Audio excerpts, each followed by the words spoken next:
Nada sucede por casualidad.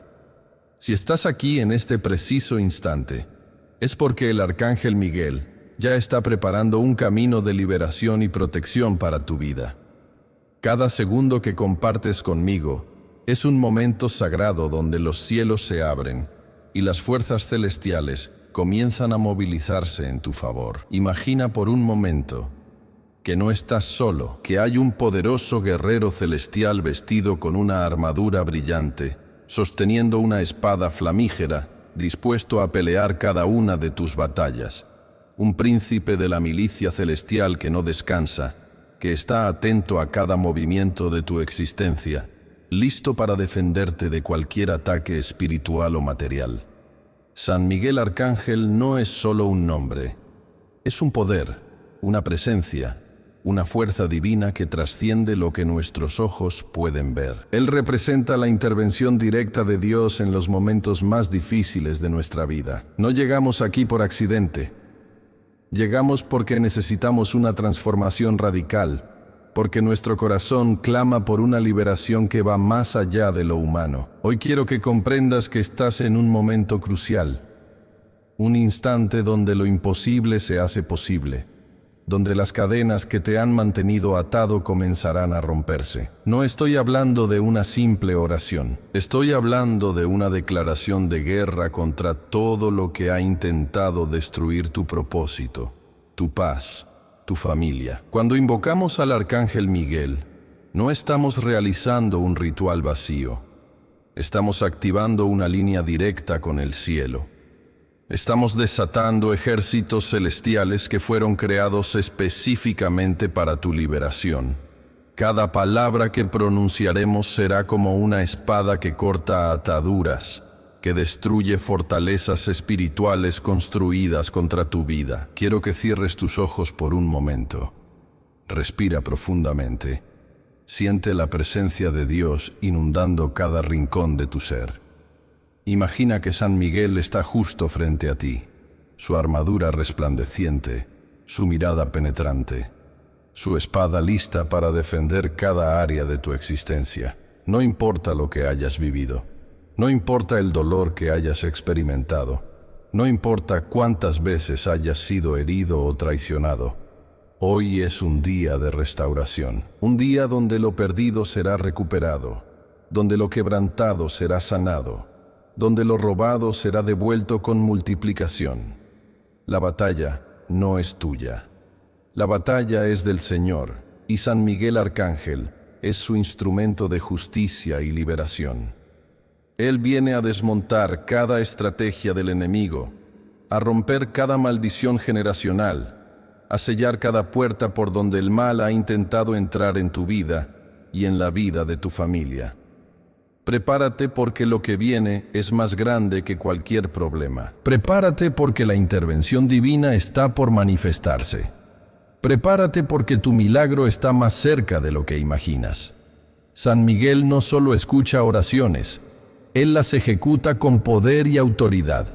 Vamos a entrar juntos en este momento de conexión celestial. Vamos a decretar victoria.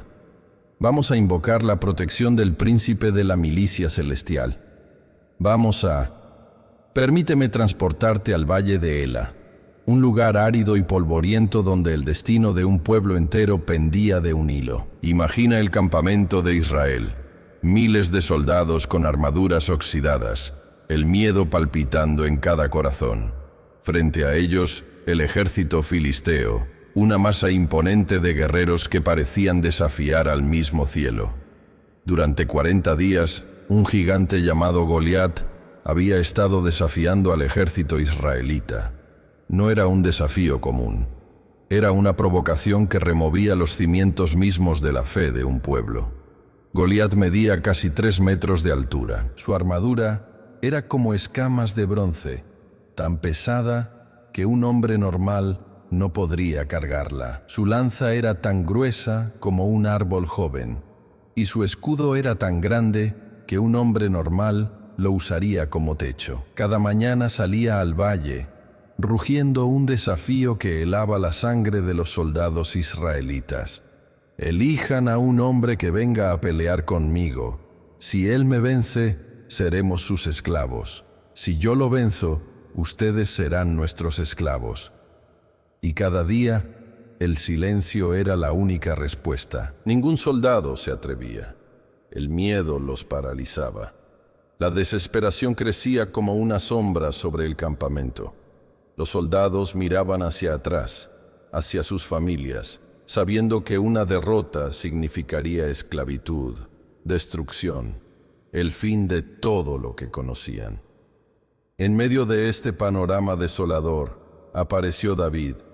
No era un soldado, era un pastorcillo, el menor de 8 hermanos, enviado por su padre para llevar provisiones a sus hermanos mayores que estaban en el ejército.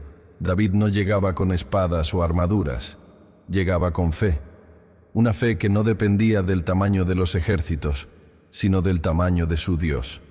Cuando escuchó el desafío de Goliat, algo ardió dentro de él. No era arrogancia, era convicción. Mientras los soldados temblaban, David veía más allá del gigante. Veía la intervención divina. Recordó cómo había protegido su rebaño de leones y osos, no por su propia fuerza, sino por la fuerza del Dios viviente. ¿Quién es este filisteo incircunciso que desafía al ejército del Dios viviente?, preguntó David. Sus hermanos lo miraron con desprecio. El rey Saúl lo miró con escepticismo. Pero David no se inmutó. Su fe era más grande que su edad, más profunda que su inexperiencia. Cuando Saúl intentó vestirlo con su propia armadura, David la rechazó. No necesitaba armaduras humanas. Su protección vendría de lo alto. Tomó su honda, 5 piedras lisas del arroyo, y avanzó donde ningún otro se atrevía. Goliat lo vio y se burló. ¿Soy yo un perro para que vengas a mí con palos?, bramó. Maldijo a David por sus dioses. Pero David respondió con una declaración que atravesaría los siglos. Tú vienes a mí con espada, lanza y escudo, mas yo vengo a ti en el nombre de Jehová de los ejércitos, el Dios de los escuadrones de Israel, a quien has provocado. Un silencio sepulcral cayó sobre el valle. Un pastorcillo contra un gigante, la fe contra la intimidación, el poder divino contra la fuerza humana. María era una madre soltera que trabajaba como secretaria en una empresa de construcción. Sus manos temblaban cada vez que revisaba los estados de cuenta. 3 hijos, un apartamento pequeño en las afueras de la ciudad y una deuda que parecía crecer más rápido que sus esperanzas. La última factura de luz había llegado con un recargo que la dejó helada. Eran casi $500, una cantidad imposible para su salario de 800. En su escritorio, entre papeles y facturas, María cerró los ojos. No era una oración elaborada, era un susurro desesperado. San Miguel, necesito tu intervención. 3 días después, su jefe la llamó a su oficina. María pensó que la despedirían. En lugar de eso, le ofrecieron un ascenso inesperado como asistente administrativa, con un incremento salarial del 40%. No era casualidad, era intervención celestial. Carlos era un médico de 42 años en el Hospital Central, especialista en oncología. Llevaba 3 noches sin dormir. Un paciente de 8 años luchaba contra un cáncer agresivo. Los tratamientos no funcionaban. La familia ya no tenía esperanzas. Una noche, mientras revisaba los últimos estudios, Carlos sintió que algo debía cambiar. No era solo ciencia. Era un momento donde la fe podía más que la medicina. Invocó al arcángel Miguel.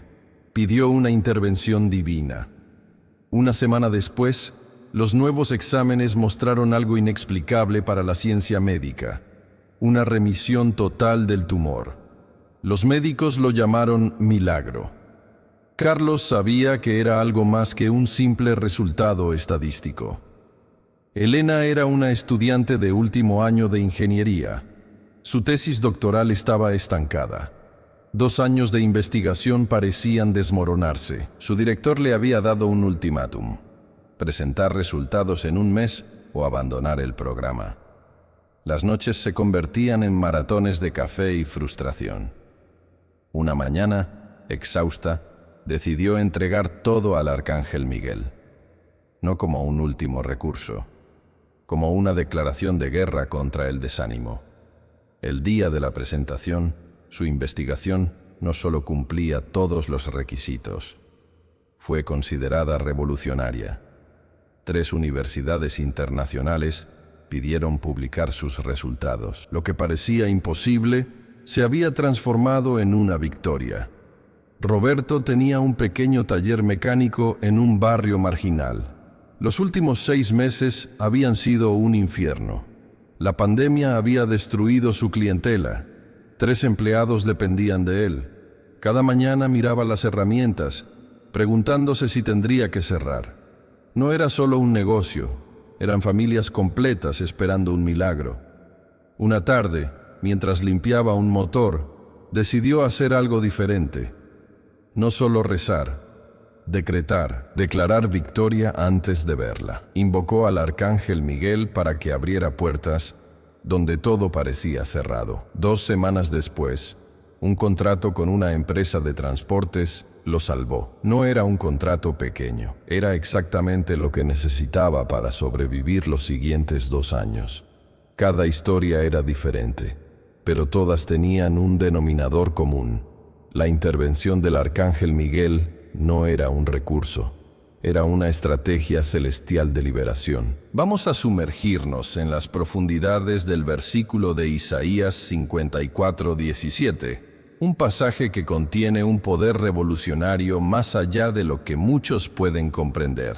En hebreo, la palabra instrumento, keli, no es solo un objeto, sino una herramienta diseñada con un propósito específico. Y cuando el texto dice, ninguna arma forjada contra ti prosperará, estamos hablando de algo mucho más profundo que una simple protección física.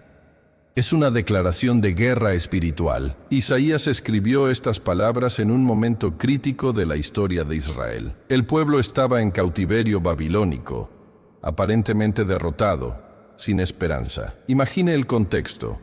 Un pueblo destruido, su templo arrasado, miles deportados, su identidad cultural casi borrada. En medio de ese panorama desolador, Isaías no profetiza desde la debilidad, sino desde una revelación profética de restauración. La palabra hebrea yatzar, traducida como forjada, significa literalmente moldear, crear con intención.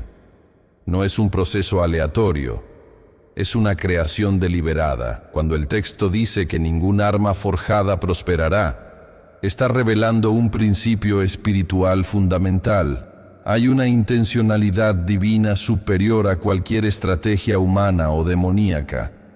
Prosperará, en hebreo, tzalaj, no significa simplemente tener éxito, significa avanzar, moverse hacia adelante con poder, romper toda resistencia. Es una palabra de movimiento, de victoria, de transformación radical. Pero la parte más poderosa viene en la segunda parte del versículo. Esta es la herencia de los siervos del Señor. No es una promesa para todos. Es una promesa específica para aquellos que han decidido ser verdaderos siervos, no solo seguidores casuales. En la cultura hebrea antigua, ser siervo no era una posición de debilidad, sino de honor máximo. Un siervo real tenía acceso directo al rey, conocía sus secretos, ejecutaba sus órdenes más importantes. Ser siervo de Dios significaba ser parte de su plan más íntimo, ser su instrumento de transformación en la tierra. Imagina por un momento lo que esto significa en tu vida actual. Cada estrategia que el enemigo está preparando contra ti, en tu trabajo, tu familia, tu ministerio, será desactivada antes de manifestarse. No porque tú seas poderoso, sino porque eres parte de un reino que opera más allá de lo natural. Las armas pueden ser múltiples: una enfermedad diagnosticada, una crisis financiera, una traición familiar, una persecución laboral. Pero hay una declaración celestial que ya fue decretada: ninguna prosperará. No estamos hablando de positivismo barato. Estamos declarando una verdad espiritual. El mismo Dios que sostuvo a Isaías en medio del cautiverio, que restauró a Israel cuando todo parecía perdido, está sosteniendo tu vida en este preciso momento. La promesa no dice que no habrá armas. Dice que ninguna prosperará. Significa que vendrán ataques, pero serán neutralizados antes de tocarte. Significa que tu enemigo gastará recursos, energía y tiempo en estrategias que jamás darán fruto. Tu herencia no es ser víctima, tu herencia es ser más que vencedor. Tu herencia es caminar con una unción de protección tan poderosa que los principados y potestades tiemblan cuando pronuncias tu declaración de fe. El arcángel Miguel no es solo un espectador en esta batalla. Es tu comandante directo. Cada vez que declaras este versículo, Él moviliza ejércitos celestiales para neutralizar cualquier intento de destrucción en tu vida. No estás indefenso. No estás solo. Estás respaldado por un reino que opera con leyes superiores a cualquier sistema terrenal. Estás protegido, no por tu mérito, sino por la gracia de un Dios que ha decidido hacer de ti su instrumento de transformación. Si esta palabra del arcángel Miguel está tocando tu corazón, dale me gusta como señal de fe. Déjame saber en los comentarios escribiendo amén si vas a activar esta protección. Quiero orar por cada uno. Si es tu primera vez, suscríbete y activa la campanita porque cada día el arcángel Miguel tiene un mensaje nuevo para tu vida. Lucía Martínez, una trabajadora social de 42 años en Medellín, nunca imaginó que su vida cambiaría después de un encuentro que parecía una simple casualidad. Trabajaba en un programa de rehabilitación para jóvenes en riesgo en la Comuna 13, un sector que alguna vez fue considerado uno de los más peligrosos de Colombia. Su oficina era un pequeño espacio en un centro comunitario, rodeada de historias de dolor, violencia y esperanza. Ese día en particular, había recibido noticias desalentadoras. 3 de los jóvenes que seguía desde hacía años habían vuelto a caer en las redes del narcotráfico. Sentía que cada esfuerzo era en vano. La frustración la consumía. No era solo tristeza profesional. Era un dolor que le atravesaba el alma. Cada joven representaba para ella más que un caso. Eran vidas, sueños, potencial, y verlos perderse la destrozaba. Esa tarde, después de una reunión agotadora, se quedó sola en su oficina. No rezaba como una profesional religiosa. Rezaba como una mujer herida, desesperada por ver un cambio real. San Miguel Arcángel susurró: necesito que hagas algo que yo no puedo. No fue una oración elaborada. Fue un grito de rendición. Una semana después, algo increíble comenzó a suceder. Uno de los jóvenes que parecía más perdido la contactó. No para pedir ayuda, para contarle que había decidido cambiar. Un mes después, 2 más lo siguieron. No era estadística, era intervención divina. Lo que parecía imposible se estaba transformando. Lucía no lo atribuyó a su trabajo. Lo reconoció como una operación celestial. El arcángel Miguel no solo protege, restaura, transforma vidas que el mundo ya había dado por perdidas. Cada joven que salía de ese mundo de violencia era más que un caso cerrado. Era una victoria espiritual, una demostración de que hay fuerzas superiores operando más allá de lo que nuestros ojos pueden ver. La protección no siempre significa evitar el problema. A veces significa darte la fuerza para atravesarlo y salir victorioso. El Salmo 91 no es solo un texto, es un decreto de protección celestial que trasciende la simple lectura para convertirse en un escudo espiritual. En hebreo, la primera palabra, Yoshef, traducida como el que habita, significa mucho más que residir. Implica una permanencia activa, una conexión profunda, una intimidad total con el refugio divino. No es casual que el primer versículo declare: el que habita al abrigo del Altísimo morará bajo la sombra del Omnipotente. La palabra hebrea seter, traducida como abrigo, no significa simplemente un lugar físico, sino un espacio de total seguridad espiritual. Es como un vientre materno donde nada puede lastimar. Cuando dice morar bajo la sombra, no es una metáfora poética, es una declaración de cobertura absoluta. La sombra en la cultura hebrea antigua representaba protección completa. Como un árbol que resguarda totalmente del sol ardiente, así Dios resguarda al creyente. El versículo 2 profundiza aún más. Diré del Señor: Él es mi refugio y mi fortaleza, mi Dios, en quien confiaré. La palabra Misgav, traducida como refugio, significa literalmente una torre alta e inexpugnable.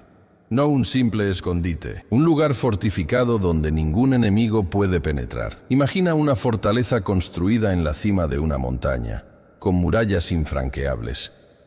Así opera la protección divina. No es pasiva.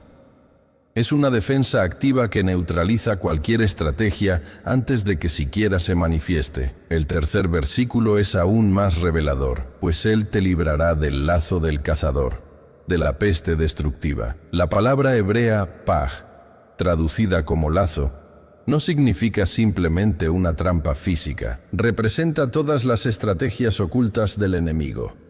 Adicciones, depresión, traiciones, crisis financieras. Todo lo que busca destruir tu propósito. Y cuando dice librará, no es un deseo. Es una declaración de guerra espiritual. La liberación ya está decretada antes de que el ataque siquiera exista. El arcángel Miguel no negocia con las tinieblas. Las destruye. Cada palabra de este salmo es un misil espiritual dirigido contra cualquier intento de destrucción en tu vida. No estás pidiendo protección, la estás declarando. No estás rogando ser librado, estás tomando posesión de tu herencia de victoria. La historia de Daniel en el foso de los leones no es simplemente un relato antiguo, es un modelo profético de protección sobrenatural que desafía toda lógica terrenal. Imagina el contexto. Daniel, un líder judío exiliado en Babilonia, un territorio hostil donde su fe era constantemente amenazada. Sus enemigos políticos, sabiendo que su única debilidad podría ser su inquebrantable lealtad a Dios, conspiraron una trampa legal perfecta. Lo obligaron a un decreto que lo condenaría a muerte si oraba a su Dios. La trampa parecía irrefutable. Pero lo que sus enemigos no comprendieron es que cuando la protección divina está activada, las leyes naturales se suspenden. Los leones, criaturas diseñadas para despedazar, se convirtieron en corderos mansos. La palabra hebrea chayot, traducida como leones, no representa solo animales, simboliza las fuerzas destructivas que buscan devorar tu propósito. Cada león representa una estrategia del enemigo: persecución laboral, crisis familiar, enfermedad, depresión. Y así como Daniel fue preservado, tú estás siendo protegido. El principio es idéntico. La intervención celestial neutraliza toda intención maligna.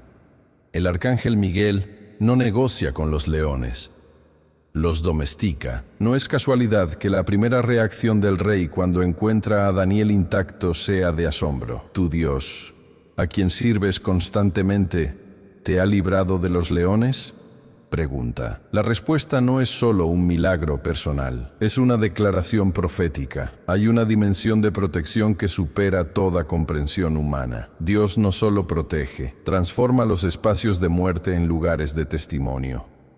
Los mismos leones que debían destruir a Daniel se convierten en testigos de su integridad. Cada enemigo que se levanta contra ti será obligado a reconocer tu victoria. No porque seas invencible, sino porque estás respaldado por un reino que opera más allá de lo visible. La protección no significa ausencia de peligro. Significa estar tan conectado con lo celestial que lo terrenal pierde su poder de amenazar. Querido Padre Celestial, Vengo ante tu presencia en este momento de profunda vulnerabilidad y absoluta confianza. La protección familiar no es un lujo, es una necesidad espiritual más urgente que el aire que respiramos. Reconozco que cada núcleo familiar es un territorio de batalla espiritual, donde invisibles fuerzas buscan fragmentar, destruir, separar. Mi familia no es una excepción. Es un campo de guerra donde cada día se libran batallas que no siempre son evidentes para ojos humanos. Agradezco por las 3 bendiciones fundamentales que ya han sostenido mi linaje: la preservación de la vida, la conexión de amor que nos mantiene unidos y la gracia de superar cada prueba que parecía imposible. Cada vez que un familiar enfermó y sanó, cada vez que un conflicto que parecía destruirnos nos unió más, cada momento donde la unidad prevaleció sobre la división, reconozco tu mano protectora. Confieso mis miedos más profundos. Temo que la distancia física nos separe emocionalmente. Temo que los problemas económicos generen tensiones irreconciliables. Temo que las nuevas generaciones pierdan la conexión con los valores espirituales que nos han sostenido. Reconozco que estos temores no son solo míos. Son heridas generacionales que necesitan ser sanadas desde su raíz. San Miguel Arcángel, necesito que tu espada flamígera corte cualquier herencia de dolor, cualquier patrón de destrucción que haya estado operando generacionalmente en mi familia. No solo quiero protección momentánea, quiero una restauración profunda que sane hasta la 7ª generación. Que tu fuego celestial queme toda raíz de amargura, todo espíritu de división, toda estrategia de separación. Declaro sobre cada miembro de mi familia: ninguna arma forjada contra nosotros prosperará. Cada ataque será neutralizado antes de manifestarse. Cada estrategia del enemigo será expuesta y destruida. Mi familia no es un territorio de negociación. Es un reino protegido por decretos celestiales. Sello esta oración con la sangre del Cordero. No es una súplica desesperada. Es un decreto de autoridad espiritual. La protección no es algo que espero. Es algo que ya poseo. Mi familia no será una estadística de destrucción. Será un testimonio de restauración divina. Que cada ángel guerrero sea desplegado. Que cada estrategia de protección sea activada. Que mi familia sea un refugio de paz en medio de un mundo de caos. Que seamos luz donde hay oscuridad. Que seamos esperanza donde hay desesperación. Lo declaro, lo decreto, está hecho. Amén. Si este mensaje ha tocado tu corazón, si sientes que necesitas una protección urgente para tu familia, para tu trabajo, para tu salud, escribe en los comentarios el nombre de esa persona. Voy a orar específicamente por cada nombre que compartas. Y si sientes que este mensaje debe llegar a más personas que están pasando por momentos difíciles, por favor comparte este video. Cada compartir es una semilla de esperanza que puede transformar una vida entera. Hablemos hoy de Bernabé, un personaje bíblico tan poco reconocido, pero tan fundamental en la expansión del cristianismo primitivo, que su apodo significaba Hijo de Consolación. Su verdadero nombre era José, pero los apóstoles lo llamaban Bernabé, por su increíble capacidad de animar, restaurar y levantar a otros cuando todo parecía perdido. No era un predicador estrella como Pablo. No era un líder de multitudes como Pedro. Era ese tipo de persona que ve el potencial en los descartados, en los rechazados, en aquellos que el sistema religioso ya había declarado como inadecuados. Su don más poderoso no era hablar, era ver más allá de lo que otros veían. Cuando todos veían a Saulo, un perseguidor de cristianos convertido recientemente, como un riesgo, Bernabé vio un apóstol. Cuando la iglesia de Jerusalén dudaba de la conversión de Saulo, Bernabé lo presentó ante los apóstoles, avalando su transformación. No era un aval político, era un respaldo espiritual. Su palabra tenía tanto peso que logró que una comunidad herida por la persecución recibiera a quien antes los perseguía. Pero Bernabé no solo respaldó a Pablo. Lo mentoreó, lo introdujo en el ministerio, lo acompañó en su primer viaje misionero. Su ministerio no era ser el protagonista, era ser el sostén, el que levanta, el que consuela, el que ve el potencial cuando todos ven únicamente las heridas. Su nombre significa, literalmente, hijo de consolación, en arameo. No era un título decorativo, era su identidad ministerial. Mientras otros dividían, él unía. Mientras otros criticaban, él restauraba. Su ministerio era tan poderoso que la iglesia primitiva lo consideraba un apóstol, no por su capacidad de predicar, sino por su capacidad de reconciliar. Bernabé representa ese ministerio invisible pero fundamental, el ministerio de ver más allá, de levantar a los caídos, de restaurar a los heridos.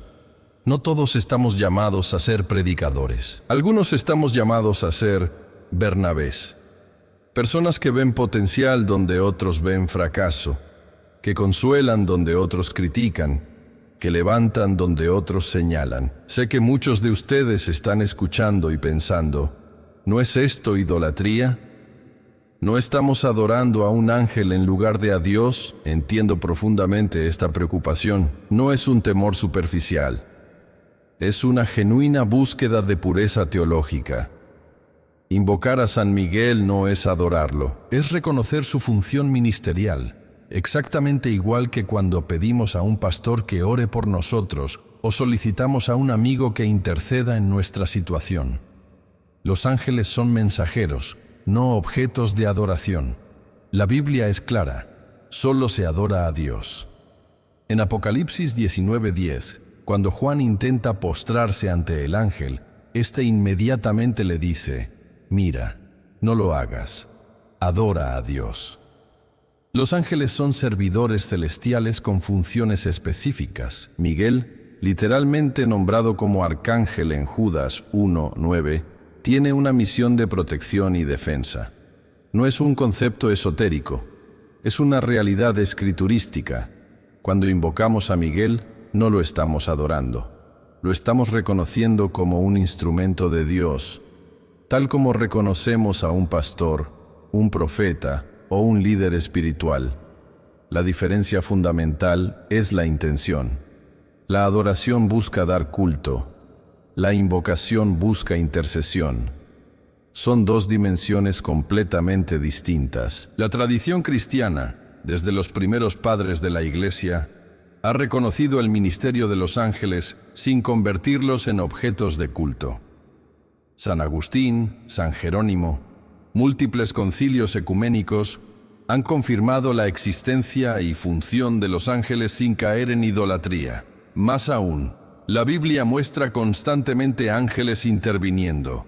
Gabriel anunciando el nacimiento de Jesús, Miguel defendiendo a Israel, ángeles protegiendo a los discípulos. No son figuras decorativas, son agentes activos del reino de Dios. Cuando invocas a Miguel, estás activando una dimensión de protección ya establecida por Dios. No es magia, es reconocimiento de una estructura espiritual divina.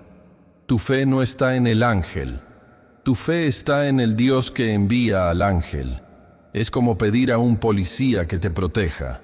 No estás adorando al policía. Estás reconociendo su función de protección delegada por una autoridad superior. Cada invocación es un acto de humildad. Reconoces que necesitas ayuda. Reconoces que hay batallas espirituales más allá de tu comprensión. Y lo más importante, reconoces que Dios tiene métodos de protección que superan tu entendimiento limitado. No es idolatría, es revelación. Cierra tus ojos. Respira profundamente. Voy a llevarte a un campo de batalla espiritual donde todo lo que creías imposible se transformará en victoria. Sientes el polvo bajo tus pies, un polvo antiguo, cargado de historias de batallas pasadas. El aire está denso, casi pesado, con una electricidad que no pertenece al mundo físico. A lo lejos, divisas una fortaleza. No es una fortaleza construida por manos humanas.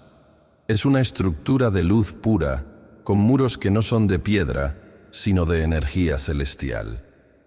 Cada centímetro de este lugar late con una frecuencia de protección divina. Tus pasos no son tuyos.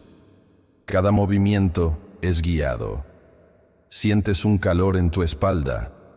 No es un calor físico. Es la presencia del Arcángel Miguel. Su armadura no es de metal. Es una vestidura de luz que cambia de tonalidad según la intensidad de la batalla. Puedes percibir sus alas. No son alas que imaginarías.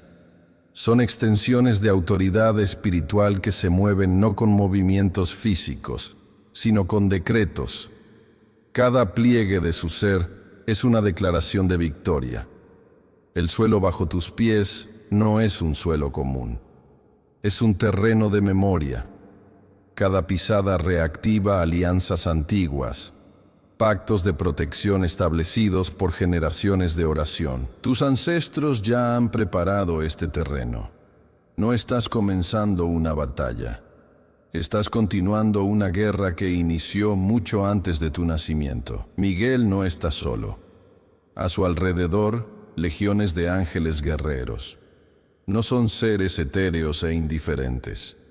Son soldados con una precisión milimétrica, cada uno asignado a una función específica de protección. Algunos cortan ataduras generacionales, otros bloquean estrategias de destrucción, otros restauran lo que el enemigo intentó fragmentar. El aire huele a ozono y a incienso, una combinación que significa guerra santa y adoración simultánea. No estás en un lugar de derrota. Estás en un territorio de transformación. Miguel se acerca. No camina. Se desplaza. Su movimiento no es horizontal. Es una proyección de autoridad. Sus ojos no te miran. Te atraviesan. No con juicio, con reconocimiento. Él ve cada herida, cada trauma, cada cicatriz invisible, pero no se detiene en ellas. Las trasciende, las decreta restauradas. Su espada no es un arma de destrucción, es un instrumento de cirugía espiritual. Corta lo enfermo, preserva lo vivo, restaura lo original. Sientes que algo dentro de ti comienza a vibrar. No es miedo, es reconocimiento. Tu espíritu está recordando su verdadera naturaleza. No eres una víctima, eres un guerrero en entrenamiento. Esta batalla no es contra carne y sangre, es la recuperación de territorios perdidos, territorios de paz, territorios de propósito, territorios de promesa. Voy a enseñarte el lenguaje de la gratitud. No es un lenguaje de palabras, es un lenguaje de reconocimiento, de declaración, de apropiación. Comenzamos agradeciendo por lo físico.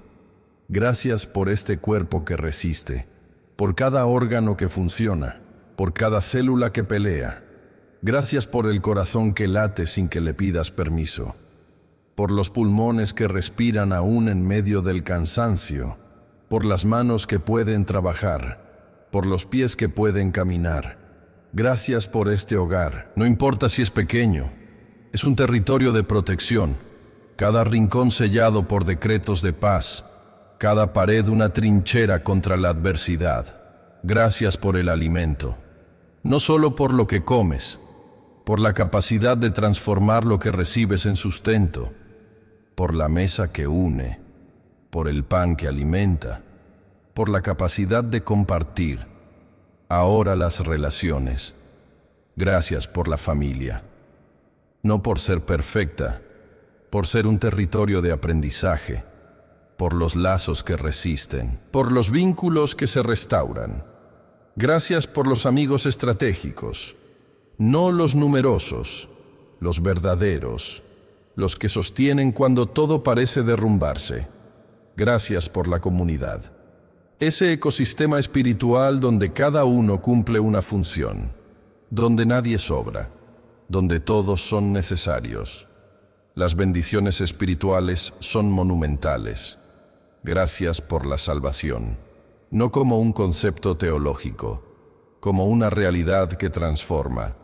Gracias por la paz, no como ausencia de conflicto, como presencia de una dimensión superior. Gracias por el propósito. Ese llamado que va más allá de lo que tus ojos pueden ver. Ese diseño divino que te hace único, irrepetible, estratégico. Lo material también importa. Gracias por el trabajo, no solo por el salario, por la oportunidad de ser útil, de generar valor, de cumplir un rol en la sociedad. Gracias por el transporte, por la movilidad, por la capacidad de moverte, de conectarte, de expandirte. Gracias por los recursos, no por la cantidad, por la administración, por la sabiduría para multiplicar. Lo emocional es profundo. Gracias por la alegría, no como emoción pasajera, como un estado de ser. Gracias por la esperanza, ese músculo espiritual que se fortalece en la adversidad. Gracias por la resiliencia, esa capacidad de levantarte una y otra vez, sin perder la esencia. 3 liberaciones concretas declaro. Liberación de la parálisis del miedo. Liberación de los ciclos de repetición destructiva. Liberación de las voces internas que mienten. Y nombro 2 personas estratégicas. María, que será restaurada en su matrimonio. Juan, que recibirá su breakthrough profesional. No son deseos, son decretos. La gratitud no es un ejercicio mental, es una declaración de guerra contra lo negativo. Es reconocer que antes de ver, ya estás recibiendo. Es apropiarte de una realidad que aún no es visible, pero ya es tuya. Cada gracias es un misil contra el desánimo. Cada reconocimiento, una bomba contra la desesperanza. Si ya eres parte de esta familia espiritual, deja tu testimonio en los comentarios contando cómo estas oraciones han transformado tu vida. Tu historia puede ser el milagro que alguien necesita. Cada testimonio es una semilla de esperanza. Cada palabra es un decreto. Cada línea, una declaración de victoria. Ahora viene el plan de acción. No es un método. Es un protocolo de guerra espiritual. Primer paso. Acción física de ruptura. Vas a escribir una carta de perdón. No es una carta cualquiera. Es un documento de liberación. Tomas un papel, no un papel común. Un papel que represente tu historia. Puede ser un papel antiguo. Puede ser una hoja de tu libreta más preciada. Lo importante no es el papel. Es la intención. Escribes. No con enojo. Con decisión, perdonas, no porque el otro lo merezca, porque tú mereces ser libre. Cada palabra que escribes es un corte quirúrgico, cada línea, una liberación. No estás negando el dolor, lo estás transformando en poder. La carta no es para ser enviada, es para ser quemada, o enterrada, o rota en pedazos diminutos. El acto físico es importante. Tu cuerpo necesita experimentar la liberación que tu espíritu ya decretó. Segundo paso, decreto verbal. No son palabras, son proyectiles espirituales. Primer nivel, decreto de 7 palabras. Yo decreto libertad en mi linaje ahora. Lo repites, no como un mantra, como una declaración, como un general dando una orden. Segundo nivel, decreto de 21 palabras. Rompo toda atadura generacional de dolor, enfermedad y fracaso. Decreto restauración completa en mi vida y en la vida de mi familia. Lo susurras, lo gritas, lo decretas. Tercer paso, transformación conductual. Ayuno de quejas. 24 horas. Cada vez que sientas la tentación de quejarte, transformas esa energía en gratitud. No es un ejercicio mental, Es una guerra contra la mentalidad de víctima. Cada vez que quieras criticar, bendices. Cada vez que quieras señalar un problema, declaras una solución. No estás negando la realidad. Estás reconfigurando tu perspectiva. Tu boca es un instrumento de creación, no de destrucción. Cada paso no es un método, es un protocolo de guerra. No estás pidiendo permiso. Estás tomando territorio. No estás esperando un milagro. Lo estás provocando. No eres espectador. Eres el protagonista de tu propia historia de restauración. Escucha atentamente. No es una historia más. Es un testimonio de transformación. Marco tiene 62 años. Vive en un pueblo pequeño cerca de Cajamarca, Perú. No es un hombre de muchas palabras. Es un hombre de trabajo duro, agricultor. Sus manos hablan más que su boca. Tierra bajo las uñas. Espalda marcada por décadas de trabajo. Hace 2 años, un diagnóstico lo cambió todo. Cáncer en etapa avanzada. Los médicos le dieron 6 meses de vida. No era solo un diagnóstico, era una sentencia. Su pequeña parcela de tierra, su único patrimonio, comenzaba a verse como una herencia para sus hijos. Pero algo sucedió. No fue un milagro instantáneo. Fue un proceso de guerra espiritual. Comenzó a decretar sobre su cuerpo, no con desesperación, con autoridad. Mi cuerpo está restaurado. Lo repetía mientras sembraba, mientras regaba sus cultivos, mientras oraba, no pidiendo, declarando. Los exámenes comenzaron a cambiar, primero sutilmente, luego drásticamente. 1 año después, los médicos no podían explicarlo. Sin tratamiento convencional, sin intervención quirúrgica, su cuerpo había comenzado a restaurarse. Pero no era solo sanidad física, era una restauración integral. Su parcela, que parecía improductiva, comenzó a dar frutos como nunca antes. No era casualidad, era un decreto, no era suerte, era intervención divina. Hoy, a sus 62 años, Marco no solo está vivo, está más fuerte que nunca. Su testimonio no es de negación de la realidad, es de transformación de la realidad. No niega el diagnóstico, lo desafía. No ignora la enfermedad, la vence. No es un cuento de hadas, es una declaración de guerra. Cada surco en su tierra es una cicatriz de victoria. Cada planta que crece es un decreto cumplido. Marco no es un sobreviviente. Es un conquistador. Su historia no termina en sanidad. Comienza en restauración. No es un milagro aislado. Es un modelo de lo que es posible cuando la fe se convierte en declaración. Cuando la oración deja de ser un susurro y se transforma en un rugido de autoridad. Había algo diferente ese día en Capernaum. El aire estaba denso de expectativa. No era un día común. Era un día de encuentro. Un día donde lo imposible se encontraría con lo divino. La casa de Pedro estaba repleta. Cada rincón ocupado, cada espacio colmado de gente que buscaba algo más que un espectáculo. Buscaban esperanza. Y Él estaba allí, Jesús. No como un maestro distante, como una presencia transformadora. 4 hombres traían a su amigo. No era un enfermo cualquiera. Era un paralítico. Años sin moverse, años condenado a una camilla, años mirando la vida pasar. Los caminos estrechos impedían el acceso. La multitud era infranqueable, pero ellos no conocían la palabra imposible. Subieron al techo, lo desarmaron literalmente, comenzaron a quitar tejas, a romper la estructura, a crear un acceso donde no existía ninguno. Cada movimiento era un decreto, cada esfuerzo una declaración. No estaban pidiendo un milagro, lo estaban provocando.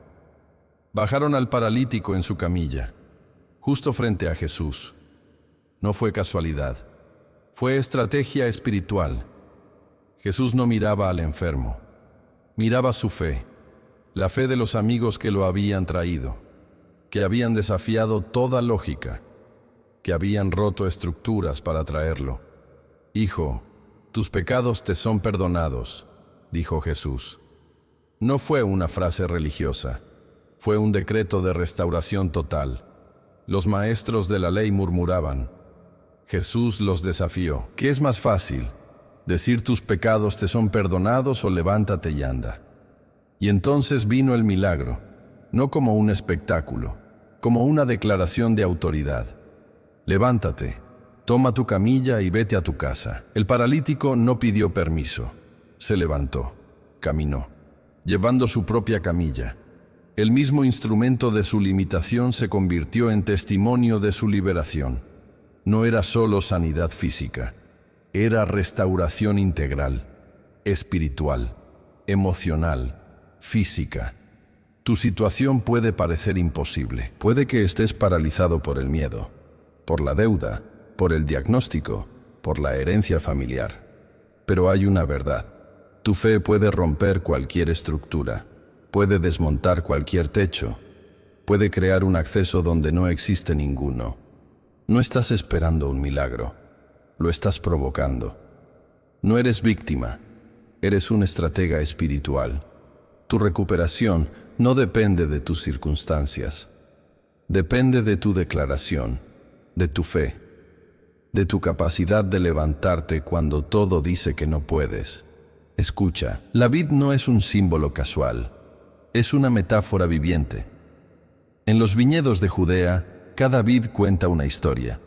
No es solo una planta, es un pacto, un testimonio, una declaración de conexión. Jesús no dijo, yo soy parecido a la vid. Dijo, yo soy la vid verdadera. No una analogía, una declaración de identidad. En el mundo antiguo, la vid representaba más que un cultivo. Era supervivencia, prosperidad, herencia familiar. Un viñedo no se construía en una generación. Se plantaba para los hijos, para los nietos. Décadas de cuidado, de injerto, de paciencia. El viñador conocía cada rama, cada planta, cada cicatriz. No era un agricultor distante, era un artesano de la vida. Cuando Jesús dice, yo soy la vid verdadera, está revelando un misterio profundo. No eres tú quien produce el fruto, eres la rama. Él es la raíz. Tu función no es generar fruto, es permanecer conectado, no por esfuerzo, por gracia, no por performance, por intimidad. Cada rama que no da fruto, el Padre la corta, no por castigo, por redirección, por propósito. Cada rama que da fruto, la poda, no para lastimar, para aumentar, para multiplicar. La poda no es destrucción, es preparación para una cosecha mayor. Tu vida no es un accidente, es un diseño divino. Cada corte tiene un propósito, cada herida, una estrategia, cada prueba, un entrenamiento. No estás siendo castigado, estás siendo formado. No estás siendo destruido, estás siendo transformado. La vid verdadera no produce ramas independientes, produce extensiones de su propia vida. No eres un proyecto de Dios, eres una extensión de su naturaleza. No buscas hacer algo por Dios, buscas ser algo en Dios. Tu identidad no está en tus logros, está en tu conexión, no en lo que haces, en quién eres. Cada rama separada se seca, cada vida desconectada muere. No por maldición, por naturaleza. La desconexión es muerte. La conexión es vida. No estás llamado a ser productivo, estás llamado a ser conectado. No estás llamado a hacer grandes cosas. Estás llamado a permanecer en Él. La productividad no es tu responsabilidad, es su consecuencia. No te esfuerces por dar fruto. Permanece en Él. El fruto viene naturalmente, como respiración, como latido, como vida fluyendo. Tu única tarea es permanecer. Su única tarea es producir. Tu única responsabilidad es la intimidad. Su única promesa es la multiplicación. No estás en una carrera, estás en un cultivo. No estás siendo evaluado, estás siendo formado. Cada herida es un injerto, cada prueba, un entrenamiento. Cada corte, una preparación para una cosecha que supera todo lo que puedes imaginar. En el puerto de Valparaíso, donde el mar cuenta historias más antiguas que los hombres, vivía Rafael Contreras. No era un hombre rico, pero tenía algo más valioso que el dinero: una red de pesca heredada de su padre. No era una red cualquiera, era un legado. Cada hilo tejido con sudor. Cada nudo representaba una historia. Cada fibra, una memoria. Rafael tenía 63 años, pescador toda su vida. Conocía cada corriente, cada secreto del océano. Pero ese año, algo era diferente. Los bancos de peces parecían haberse esfumado. Semanas sin captura, deudas creciendo. Su hijo menor, Mateo, le reclamaba constantemente: «Padre, esto no funciona. Necesitamos vender la embarcación». Mateo representaba la generación del descarte, de la solución rápida, del abandono fácil. Rafael escuchaba, pero no cedía. No era terquedad, era memoria, esperanza. Una mañana, antes del amanecer, salió solo, sin Mateo, sin ayudantes, solo él y su red ancestral. El mar estaba calmo, demasiado calmo. Los otros pescadores lo miraban extrañado. «Estás perdiendo el tiempo», le gritó uno. «Ya nadie pesca así», le advirtió otro. Pero Rafael conocía algo que ellos no. No era solo sobre pescar, era sobre confiar, sobre persistir, sobre creer cuando todo parece indicar lo contrario. Lanzó la red, no con desesperación, con paz, no como quien busca, como quien sabe que será encontrado. La primera hora, nada. La segunda hora, silencio. La tercera hora, un movimiento imperceptible. La cuarta hora, la red comenzó a tensarse. No era un movimiento común, era algo extraordinario. Cuando finalmente sacó la red, no podía creer lo que veía. No eran peces comunes. Era una captura que superaba todo lo conocido. Peces de tipos diferentes, tamaños inusuales, una variedad que ningún pescador había visto antes. Mateo, que había regresado por curiosidad, quedó paralizado. No eran solo peces, era un milagro. La red, que parecía obsoleta, había producido más que todas las redes modernas juntas. Rafael no celebró con gritos, sonrió. Una sonrisa que contenía siglos de sabiduría. No era sobre la red, era sobre la fe. No era sobre la técnica, era sobre la perseverancia. No era sobre la modernidad, era sobre mantener vivo el legado. Esa noche, en el pequeño puerto, todos querían escuchar la historia del viejo pescador que desafió la lógica, que creyó cuando todos dudaban, que persistió cuando todos se rindieron. Mateo comprendió algo más que una lección de pesca. Comprendió una lección de vida. A veces, lo que parece obsoleto es justamente lo que producirá el mayor milagro. A veces, la herencia que desprecias es exactamente lo que te salvará. La puerta no es un objeto, es un portal. No separa, conecta. En la antigua Palestina, la puerta representaba más que un límite físico. Era identidad, seguridad, declaración. En cada casa la puerta contaba una historia. No era un simple trozo de madera, era un testigo, un guardián, un centinela silencioso. Los antiguos sabían que una puerta podía significar protección o vulnerabilidad. No era arquitectura, era teología aplicada. Cuando Dios habla de puertas, no describe un objeto, decreta un destino. Yo soy la puerta, dice Jesús. No una metáfora casual, una declaración de autoridad absoluta. En el mundo hebreo, la puerta tenía funciones sagradas, marcaba territorios, definía límites, protegía linajes.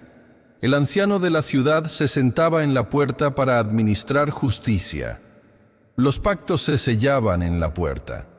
Los juicios se declaraban en la puerta. Los derechos se transmitían en la puerta. No era un simple acceso, era un lugar de transición, de transformación, de declaración. Cuando Jesús dice, "Yo soy la puerta", está revelando un misterio profundo. Él no es un camino cualquiera, es el único camino. No hay entradas alternativas, no hay atajos, no hay negociaciones. Él es la puerta, única, exclusiva, definitiva. La puerta determina dos realidades, lo que entra y lo que sale. Tu vida no es un accidente, es una administración. Lo que entra por tu puerta determina tu territorio. Tus pensamientos son puertas, tus conversaciones son puertas, tus decisiones son puertas. Cada puerta abierta produce una realidad, cada puerta cerrada protege un destino. No eres víctima de lo que te sucede, eres administrador de lo que permites. La puerta tiene dos movimientos, entrada y salida. Lo que entra te forma, lo que sale te define. No estás solo recibiendo, estás declarando. No estás solo permitiendo, estás gobernando. La puerta de Jesús no es restrictiva, es protectora, no limita, libera, no condena, restaura. Es un portal de vida, de abundancia, de propósito, de restauración. Cuando declaras, "Jesús es mi puerta", estás diciendo algo más que una frase religiosa. Estás decretando un territorio, estás sellando un destino, estás activando una dimensión donde lo imposible se somete a tu declaración. Tu vida no depende de lo que viene contra ti, depende de lo que proteges, de lo que permites, de lo que declaras. La puerta no es un obstáculo, es una oportunidad. No es un límite, es un portal de transformación. Hay dos caminos, dos vidas, dos realidades. No son paralelas, son opuestas, absolutamente irreconciliables. El primer camino es el camino de la ausencia, de la carencia, de la sombra. Es un territorio donde el miedo respira, donde la desolación habita, donde cada paso es una lucha, donde cada respiración es una negociación con el vacío. En este camino, la vida no se vive, se padece, se soporta, se arrastra. Es un desierto sin horizontes, sin promesas, sin esperanza. Aquí, los sueños no mueren, simplemente nunca nacen. La persona que transita este camino es un náufrago permanente, sin brújula, sin puerto, sin destino. Sus heridas son su identidad, su dolor, su único lenguaje, sus cicatrices, su única conversación. No conoce victoria, solo conoce supervivencia. No experimenta paz, solo conoce tensión. No celebra, solo resiste. Cada mañana es una batalla, cada noche una rendición. Sus pensamientos son prisioneros, sus emociones secuestradas, su potencial enterrado. Es un territorio donde lo posible murió hace mucho, donde los milagros son rumores, donde la fe es un concepto extraño, donde la esperanza es considerada ingenuidad. Es un camino de muerte lenta, de extinción gradual, de desvanecimiento silencioso. Un camino donde el alma se marchita antes que el cuerpo, donde los ojos pierden brillo, donde los sueños se convierten en cenizas, donde cada paso es más pesado que el anterior. Un camino de ausencia, de carencia, de desolación. El segundo camino es radicalmente diferente. Es un territorio de abundancia, de plenitud, de revelación. Aquí, la vida no se soporta, se celebra, no se resiste, se disfruta, no se arrastra, se danza. Es un ecosistema de posibilidades, de promesas cumplidas, de milagros cotidianos. Cada respiración es una declaración, cada paso una conquista, cada momento una oportunidad. En este camino, los sueños no solo nacen, florecen, se multiplican, se transforman. La persona que transita este camino es un guerrero. No por violencia, por convicción, no por fuerza física, por revelación interior. Sus heridas son sus credenciales, sus cicatrices, sus testimonios, su dolor, su trampolín hacia la victoria. No conoce límites, conoce posibilidades, no negocia con el miedo, lo desplaza, no teme a la oscuridad, la ilumina. Sus pensamientos son proclamaciones, sus emociones, declaraciones. Su potencial, un territorio en expansión. Aquí, lo imposible es solo un desafío momentáneo. Los milagros son el lenguaje natural, la fe, su respiración, la esperanza, su geografía.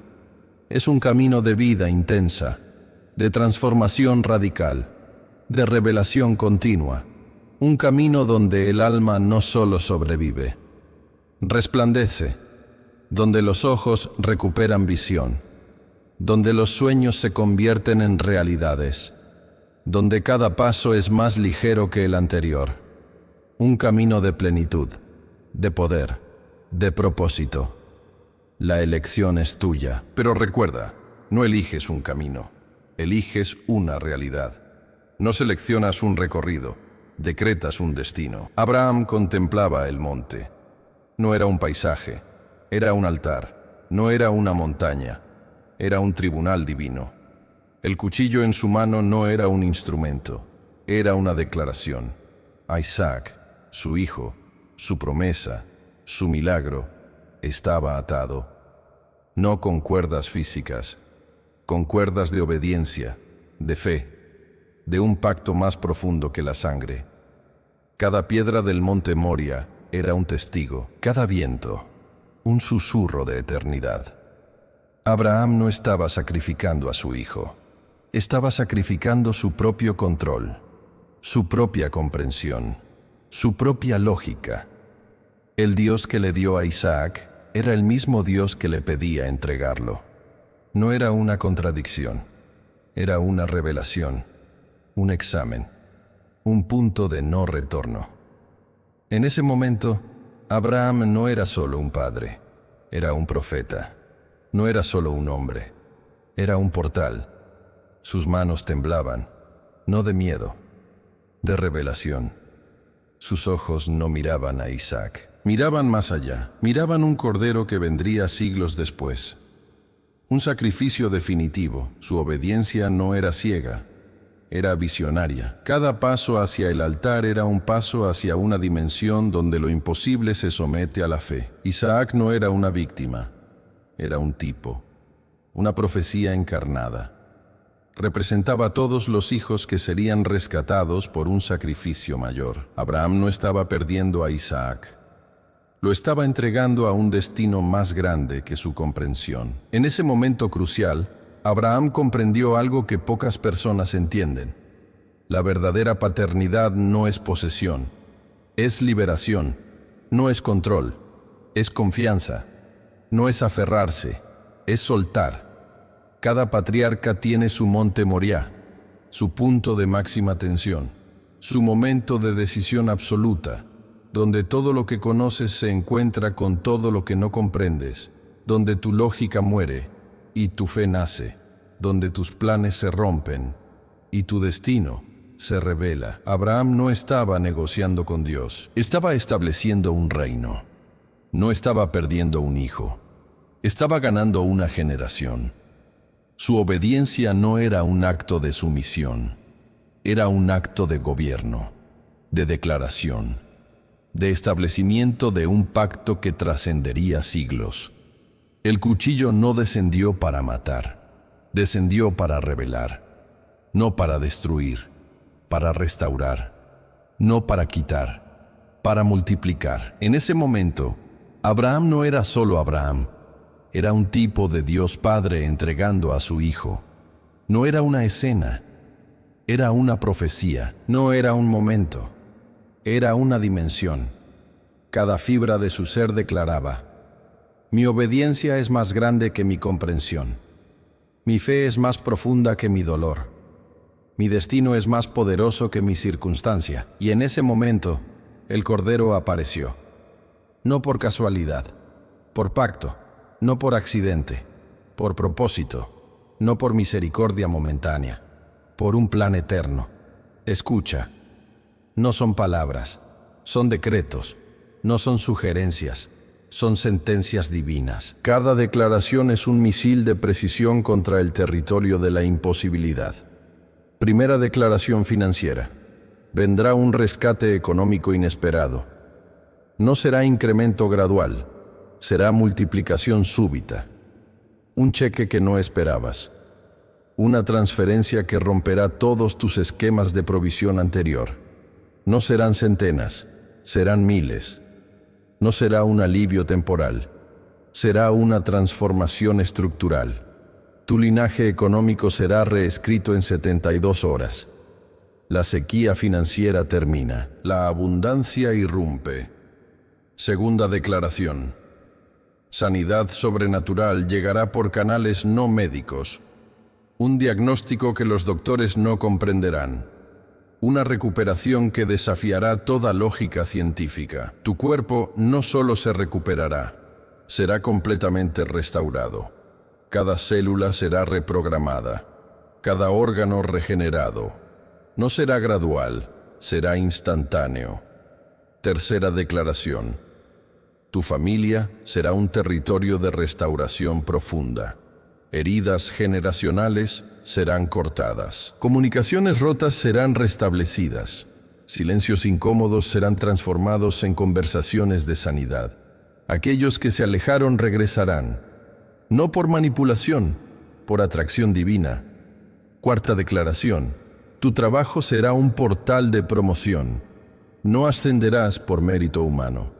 Ascenderás por unción divina. Puertas imposibles se abrirán.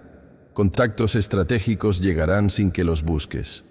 Tu nombre será mencionado en salas donde jamás pensaste entrar. Quinta declaración. Una unción nueva descenderá sobre tu ministerio. No será un incremento, será una transformación. Predicarás con autoridad que no viene de estudio, viene de encuentro. Milagros serán tu credencial. Lo sobrenatural será tu lenguaje natural. Sexta declaración. Tu matrimonio entrará en temporada de renovación radical. Lo que estaba marchitándose será completamente restaurado. Comunicación herida será sanada. Intimidad perdida será recuperada. No será trabajo humano, será intervención divina. Séptima declaración. Tus hijos serán protegidos con un manto de propósito. Cada ataque será neutralizado. Cada estrategia del enemigo será expuesta. No serán víctimas, serán victoriosos. Octava declaración. Tus enemigos serán completamente confundidos. Sus estrategias se volverán contra ellos mismos. No tendrás que pelear. Observarás su propia autodestrucción. Novena declaración. Victorias legales vendrán por canales inexplicables. Documentos que parecían imposibles se resolverán. Sentencias que lucían adversas se girarán. Décima declaración. Provisión de vivienda llegará sin que la busques. Un lugar que contendrá tu familia, que protegerá tu unción, que será portal de tu próxima dimensión. Ahora declara en voz alta, amén, no como ritual, como decreto, no como súplica, como sentencia. Cada amén es un misil de autoridad que atraviesa dimensiones. Cada amén es un martillo que destruye fortalezas. Cada amén es un tsunami que inunda tu territorio de imposibilidad. Amén. Ha llegado tu momento. No es una promesa, es una sentencia. No es un deseo, es un decreto.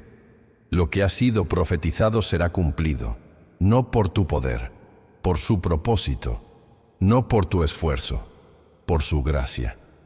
Cada palabra pronunciada ha sido un misil de precisión contra el territorio de tu imposibilidad. Cada declaración ha sido un terremoto espiritual que ha removido fundamentos de destrucción. Tu vida no será un accidente, será una declaración. No serás una víctima, serás un gobierno. No esperarás el milagro, serás el milagro. El tiempo de la espera terminó. El tiempo de la manifestación ha comenzado. Lo que el enemigo intentó destruir, Dios lo ha estado preparando. Lo que el infierno quiso cancelar, el cielo ha estado diseñando. Tu historia no es un borrador, es una sentencia definitiva. Tu identidad no es una estadística, es una profecía viviente. Levántate, no como quien suplica, como quien decreta, no como quien duda, como quien ya ha vencido. No mires hacia atrás. Los que miran atrás se paralizan. Mira hacia adelante. Los que miran adelante transforman realidades. Tu vida no será contada, será proclamada. No será un testimonio pasivo, será un manifiesto de poder. Cada herida será transformada en credencial. Cada cicatriz será convertida en autoridad. Cada lágrima será transformada en un río de poder. Lo imposible se ha rendido ante tu fe. Lo improbable se ha sometido a tu declaración. Lo invisible comenzará a manifestarse. Lo potencial se convertirá en actual. Tu generación no será recordada por lo que perdió. Será proclamada por lo que recuperó. Tu linaje no será definido por sus heridas. Será celebrado por sus victorias. Levántate. El tiempo ha llegado. Tu momento es ahora. Tu decreto es definitivo. Tu victoria es inevitable. Amén.